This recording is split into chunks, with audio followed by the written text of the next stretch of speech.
নবীজি বলেন, সম্ভবত ইবনে মাজাহ শরীফের রিওয়ায়াত, যে সূরাতুল ফাতিহা হলো কোরআনে কারীমের 1/3। কোরআনে কারীমের 1/3 হলো কি? সূরাতুল ফাতিহা। এটা সূরা ইখলাসের ব্যাপারেও আছে। আপনারা জানেন সূরা ইখলাস 3 বার পড়লে কয় খতমের সওয়াব হয়? তাহলে সূরা ইখলাস একবার পড়লে 10 পারা পড়ার সওয়াব, অর্থাৎ 1/3। 3 বার পড়লে 1 খতম। ঠিক সূরাতুল ফাতিহাকে আল্লাহ পাক বলেন, নবীজি বলেন, কোরআনে কারীমের 1/3 সূরাতুল ফাতিহা।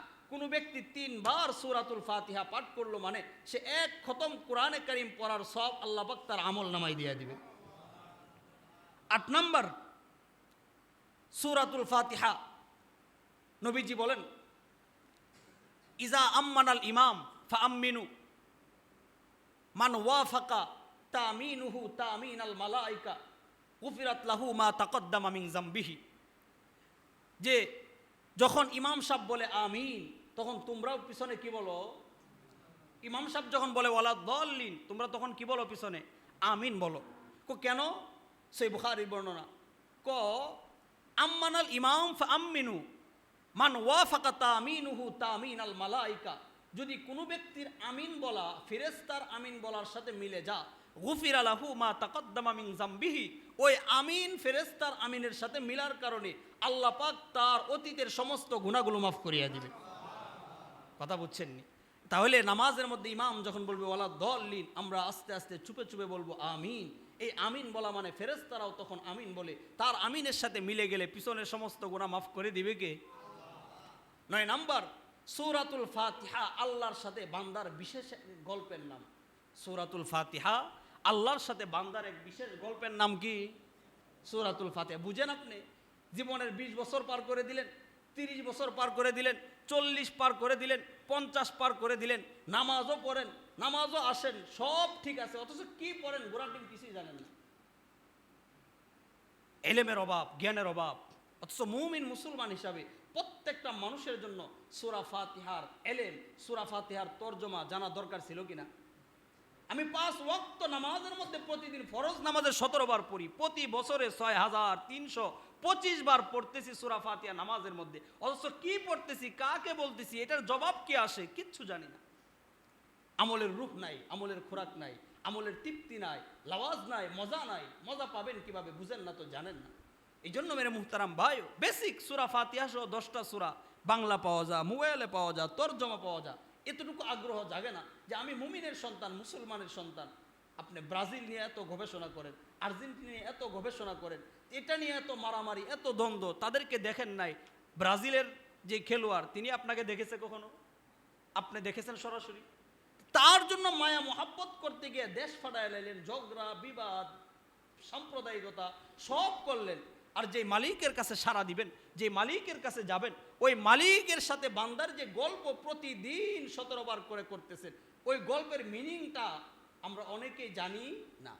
অথচ এটার মিনিং এত সুন্দর, এত অর্থ, এত সুন্দর আগ্রহ, এত সুন্দর ভালোবাসা এখানে দেওয়া হয়েছে। সুবহানাল্লাহ। তিরমিজি শরীফের বর্ণনা, সাহাবী বলেন যে সূরাতুল ফাতিহা মধ্যে হাদিসে কুদসিতে আসছে, আল্লাহ বলেন, কসসামতু বাইনি ওয়া বাইনা আবদি সূরাতুল ফাতিহা। মেরে মুহতারাম ভাই, বুঝেন, বুঝার চেষ্টা করেন। কসসামতু বাইনি ওয়া বাইনা আবদি সূরাতুল ফাতিহা।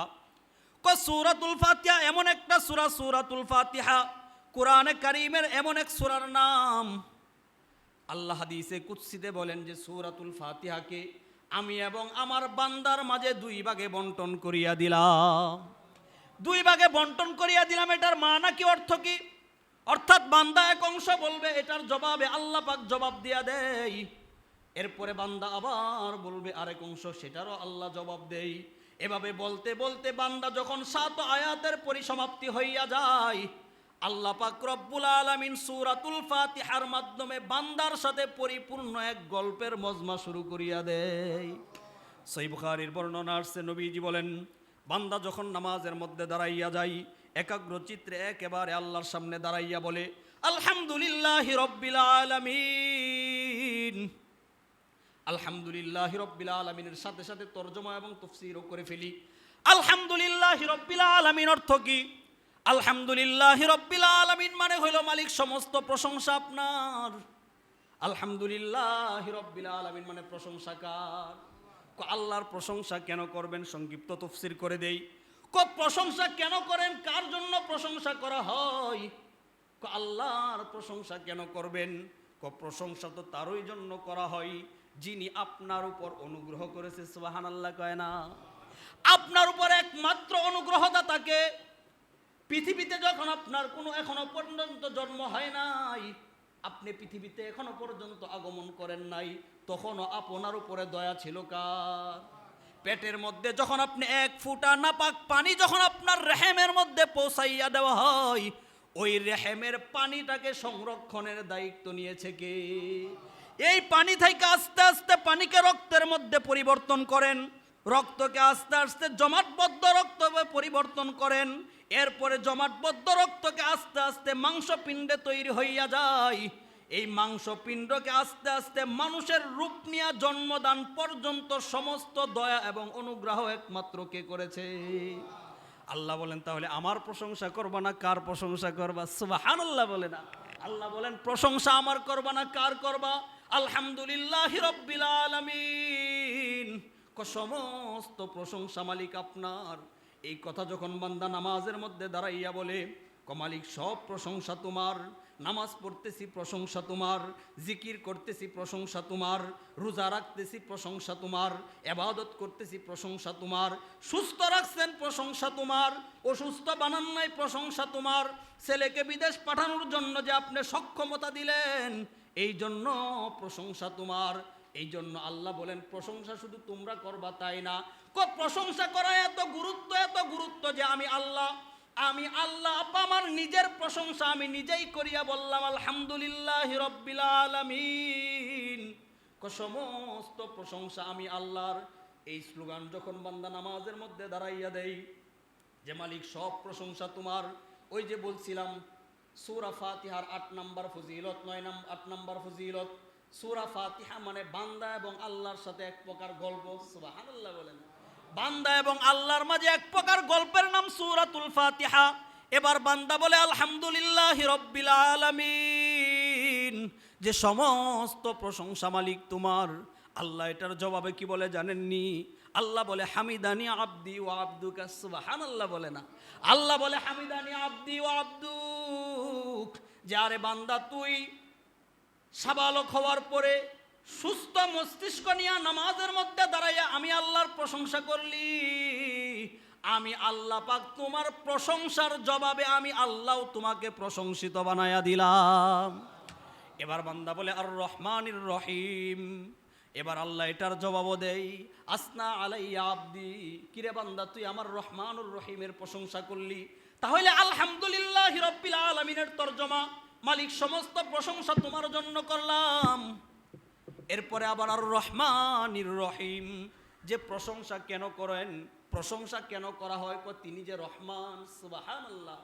আল্লাহ পাক নিজেই তরজমার মধ্যে নিজেই তাফসীর করেন যে প্রশংসা আমি আল্লাহর কেন করবা, এমনিতে আমার প্রশংসা করতে বলি না, আমি হাজার ধরনের নিয়ামত দিছি তোমার উপরে, হাজার ধরনের নাজ ও নিয়ামত দান করছি।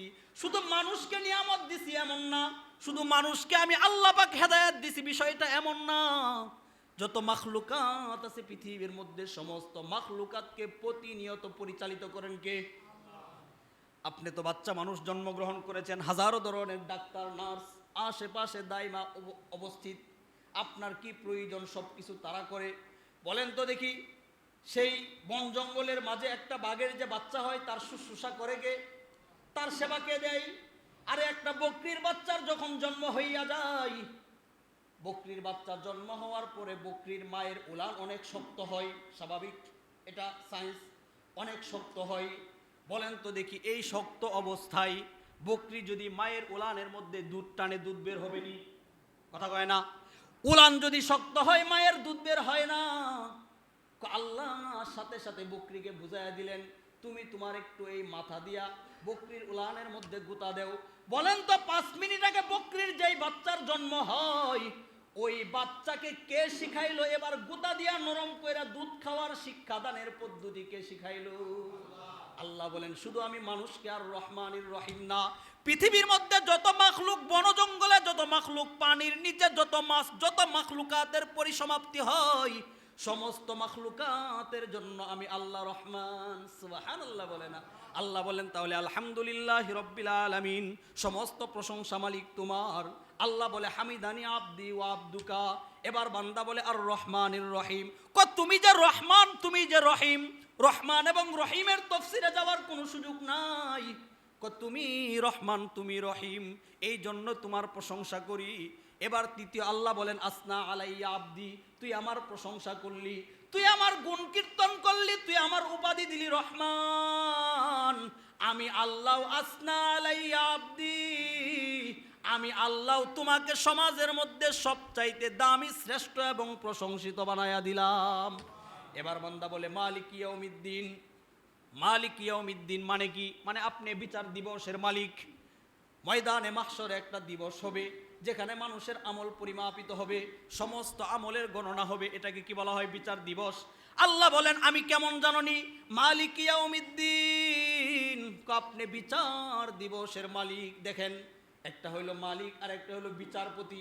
আল্লাহ কি বিচারপতি না মালিক? কথা হয় না? কারণ কি? বিচারপতির আইন কখনো কখনো পরিপূর্ণ হয় না। বিচারপতি রায় দিয়া দিছে যে অমুকের ফাঁসি, এবার আবার হাইকোর্টে আপিল করার সুযোগ থাকেনি। রাষ্ট্রপতি তার ক্ষমতায়নে ইচ্ছা করলে ফাঁসির আসামিরাও মাফ করতে পারেনি।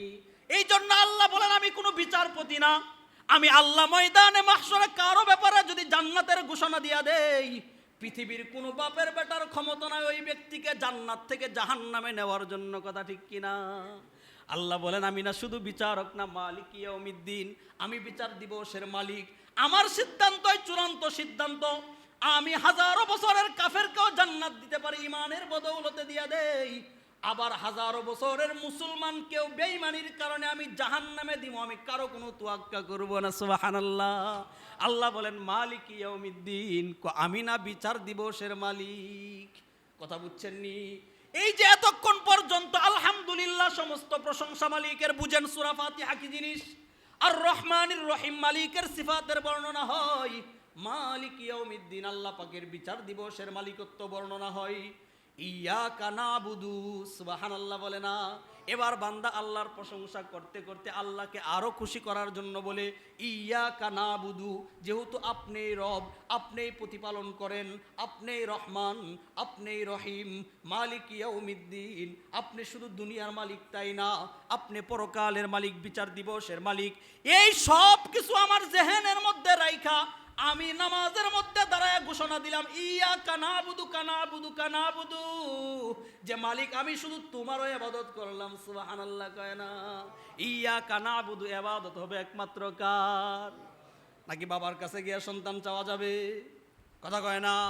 এবার বলেন তো, নামাজের মধ্যে দাঁড়াই আপনি একেবারে সুস্থ মস্তিষ্কে ঘোষণা দিলেন যে ইয়াকা নাবুদু কানাবুদু কানাবুদু, মালিক তোমারও ইবাদত করি, তোমারও ইবাদত করি মালিক। এই ঘোষণা দেওয়ার পরে এবার মাজারে গিয়া যখন সন্তান চাইলেন, তখন কি আপনার আল্লাহর ঘোষণা ঠিক থাকেনি? কথা কয় না?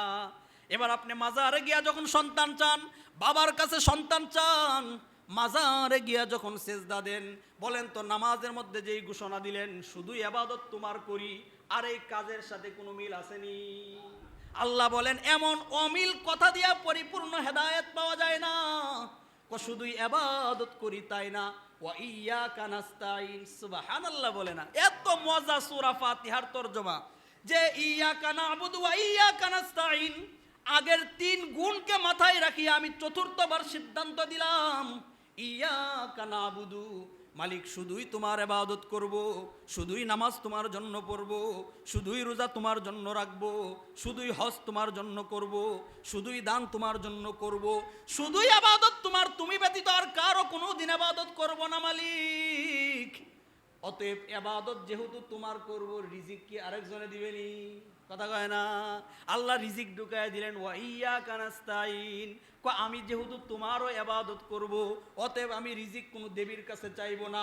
ওয়া ইয়াকা নাস্তাইন, অতএব তুমি আল্লাহ আমার গোটা দুনিয়ার সমস্ত চাহিদাকে আপনি পূর্ণ করিয়া দেন। তাহলে ইয়াকা নাবুদু ইবাদত তোমার হবে, ওয়া ইয়াকা নাস্তাইন সাহায্যও তোমার কাছে চাইলাম। এতক্ষণ পর্যন্ত চাওয়াইলো, আল্লাহ পাক চাওয়ার আদব শিক্ষা দিতে সূরা ফাতিহাতে, সুবহানাল্লাহ বলে না। মানুষের কাছে কিভাবে চাবেন এই শিক্ষা আল্লাহ পাক সূরা ফাতিহার মধ্যে দিয়া দেয়। কিভাবে মানুষের কাছে চাইতো এই শিক্ষা আল্লাহ পাক দিয়া দেন। প্রথমে প্রশংসা করেন, আপনি না অমুক, আপনার না কাজকর্ম অনেক শুভ সুনাম আছে, আপনি না এত বড় শিক্ষিত, আপনি না এত বড় দানবীর, দেন না আমাকে 10,000 টাকা, ঠিক আছে নি? আগে প্রশংসা করিয়া এরপরে যদি কোনো কিছু চাওয়া হয়, ওই চাওয়া কোনোদিন ফেরত দেয় না। এতক্ষণ পর্যন্ত 4 আয়াতের মধ্যে আল্লাহর গুণ কীর্তন, আল্লাহর প্রশংসা, আল্লাহর বরত্বের প্রকাশ, আল্লাহর হামদের প্রকাশ। এবার আপনি চাইতে শুরু করলেন ইহদিনাস সিরাতাল মুস্তাকিম। মালিক সব কিছু আপনি, সব কিছুর মালিক আপনি, অতএব আমি আপনার কাছে চাই যে আপনি আমাকে সিরাতুল মুস্তাকিম সঠিক পথে পরিচালিত করেন। সুবহানাল্লাহ কয় না? চাওয়ার মধ্যে দুনিয়া কোনো চাওয়া না। সিরাতুল মুস্তাকিম মানে অভাব মুক্ত জীবন, সিরাতুল মুস্তাকিম মানে ঋণ মুক্ত জীবন, সিরাতুল মুস্তাকিম মানে ঝগড়া মুক্ত জীবন, সিরাতুল মুস্তাকিম মানে নবীজির জীবন, সিরাতুল মুস্তাকিম মানে সাহাবীদের পথ, সিরাতুল মুস্তাকিম মানে বুজুর্গানে দ্বীনের পথ, সিরাতুল মুস্তাকিম মানে শহীদদের পথ। সুবহানাল্লাহ। আল্লাহর কাছে বান্দা বলে ইহদিনাস সিরাতাল মুস্তাকিম। অধিকাংশ মুহাদ্দিসিনে কেরাম বলেন, মুফাসসিরিনে কেরাম বলেন, সূরা ফাতিহার মূল বিষয়বস্তু হলো ইহদিনাস সিরাতাল মুস্তাকিম। সুবহানাল্লাহ বলে না? এবার বান্দা বলে মালিকি ইয়াউমিদ্দিন। আল্লাহ তার জবাবে বলেন মাজ্জাদানি আবদি ওয়া আবদুকা। বান্দা বলে ইয়্যাকা না'বুদু ওয়া ইয়্যাকা নাস্তাঈন, ইবাদত আপনার, সাহায্য আপনার। আল্লাহ বলে মা হাযা বাইনি ওয়া বাইনা আবদি মা সাআলা। বান্দা বলে ইহদিনাস সিরাতাল মুস্তাকিম, সঠিক পথে পরিচালিত করেন। আল্লাহ বলে হাযা বাইনি ওয়া বাইনা আবদি মা সাআলা। আমার বান্দা আমার কাছে এতক্ষণ পর্যন্ত যা চাইলো আমি পরিপূর্ণভাবে দান করিয়া দিলাম। ইহদিনাস সিরাতাল মুস্তাকিম গেল। এরপরে দেখেন না কয় হেদায়েত যুক্ত পথ, সঠিক পথ। সঠিক পথ কোন পথ? অমুকে অমুক দল করে, তিনি বলেন এটাও সহি দল, কথা কয় না? কোনোদিন কি কেউ বলছে না আমার মধুতে ভেজাল আছে? বলছে এটা কেউ? কথা কয় না? বলছে? সবাই বলে আমার মধু ভালো, আমার মধুর মধ্যে এই বিশেষত্ব আছে, সকলেই দাবিদার। আল্লাহ নিজেই বলে কুল্লু হিজবিন বিমা লাদাইহিম ফারিহুন। প্রত্যেক দল তাদেরকে নিয়ে আনন্দে। দেওয়ানবাগী সেও মনে করে আমি জান্নাতের ঠিকাদার, অমুক বাগী সেও মনে করে আমি জান্নাতের জিম্মাদার, অমুক মনে করে আমার কাছেও জান্নাত আছে। সকলেই নিজেকে কি মনে করে, জাহান্নামী না জান্নাতি? কথা বলেন। হ্যাঁ, সকলেই প্রত্যেককে কি মনে, সবচেয়ে ভালো মনে করে। আল্লাহ বলেন যে না, সকলের মনে করা হবে না। কই ইহদিনাস সিরাতাল মুস্তাকিম, সঠিক পথ কার পথ? আল্লাহ পরবর্তী আয়াতে বলেন সিরাতাল্লাযীনা আনআমতা আলাইহিম গায়রিল মাগদুবি আলাইহিম ওয়ালাদ-দাল্লিন। যারা এই পথে চলে, সঠিক পর্যন্ত পৌঁছেছেন, তাদের পথটাই হলো সঠিক পথ। বাস, মা আনা আলাইহি ওয়া আসহাবি। নবী বলেন আমার পথ, আমার সাহাবীদের পথ। তাহলে সঠিক পথ কার পথ? নবীর পথ, সাহাবীদের পথ। এই আয়াতের ব্যাখ্যা 5 পারায় আসছে। সিরাতাল্লাযীনা আনআমতা আলাইহিম, যাদেরকে নিয়ামত দিবেন, যারা এই পথে চলে জান্নাতে গিয়েছেন। জান্নাতে গিয়েছেন কে? আবু বকর। জান্নাতে গিয়েছেন কে? ওমর। জান্নাতে গিয়েছেন কে? উসমান। জান্নাতে গিয়েছেন কে? আলী। জান্নাতে গিয়েছেন কে? হানজালা। জান্নাতে গিয়েছেন কে? উবাইদা। এভাবে যত লক্ষ লক্ষ সাহাবী তারা জান্নাতের মালিক হয়ে গেছে। সিরাতাল্লাযীনা আনআমতা আলাইহিম। সুতরাং এই পথে চলে যারা, আন আলাইহিম কারা? মিনান নাবিয়্যিন ওয়াস সিদ্দিকিন ওয়াস শুহাদা ওয়াস সালিহিন। আল্লাহর পক্ষে পরিচালিত হয়ে নিয়ামত প্রাপ্ত হয়েছেন 4 শ্রেণীর লোক। কয় শ্রেণীর লোক? 1 নম্বর নবী, সিদ্দিক, শহীদ, সালিহিন। কোরআনের অন্য আয়াত বিল আয়াত, এক আয়াতকে অন্য আয়াতের দ্বারা আল্লাহ তাফসীর করেছেন গায়রিল মাগদুবি আলাইহিম ওয়ালাদ-দাল্লিন। এবং এটাও বলে দিয়েছে নামাজের মধ্যে যে মালিক যারা সঠিক পথে চলতে তাদের পথ চাই, বাকি যারা বেঠিক পথে চলছে তাদের পথ চাই না আমি।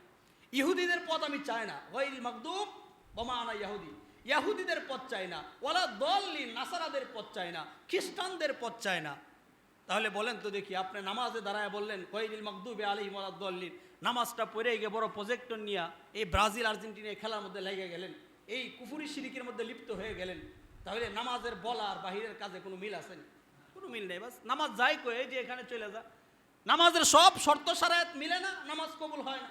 আসতেছেন শুধু সময় যাচ্ছে, আপনার বাস ফর্মালিটি রক্ষা হচ্ছে, এছাড়া আর কিচ্ছু না। ভিতর থেকে কবুল হওয়ার জন্য ভিতরের সব শর্ত শারায়াত পাওয়া জরুরি।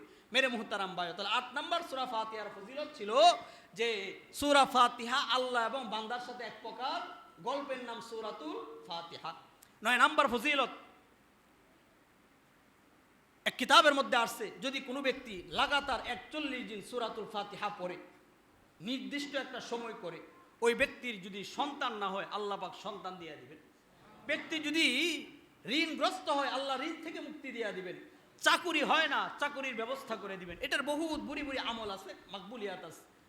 10 নাম্বার, হযরতে আলী রাদিয়াল্লাহু তাআলা আনহু বলেন নবীজির ওই হাদিস দিয়া যে সূরাতুল ফাতিহা নিয়মিত যদি কেউ পড়ে তার বড় ধরনের কোনো রোগ আল্লাহ পাক নতুন করে সৃষ্টি করবেন না। তাহলে সূরাতুল ফাতিহার ফজিলত পাইলাম কয়টা? 10টা ফজিলত। সূরাতুল ফাতিহার মৌলিকভাবে হাদিসের কিতাবের মধ্যে 8টি শিক্ষা আছে।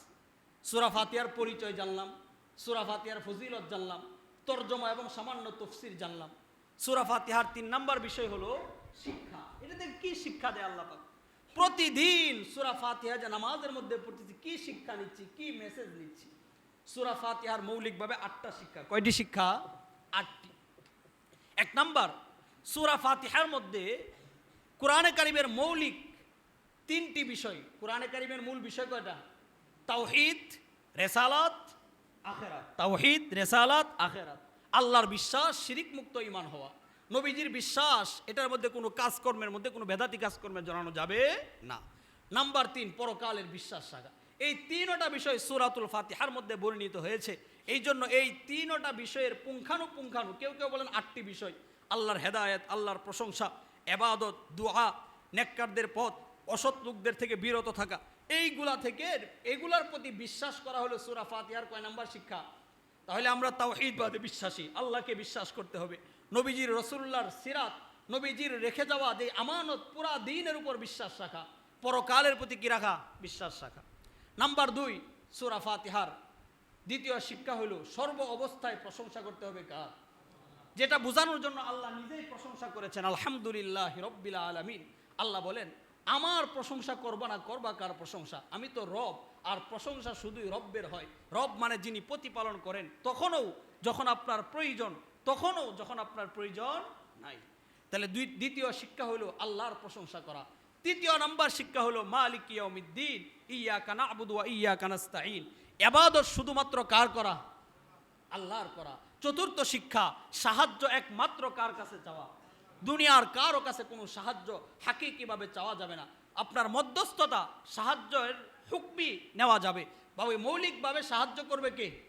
এই বিশ্বাস নিয়ে আল্লাহর কাছে আপনি চান। আমরা কি করি? প্রথমে মানুষের পিছনে দৌড়াদৌড়ি করি।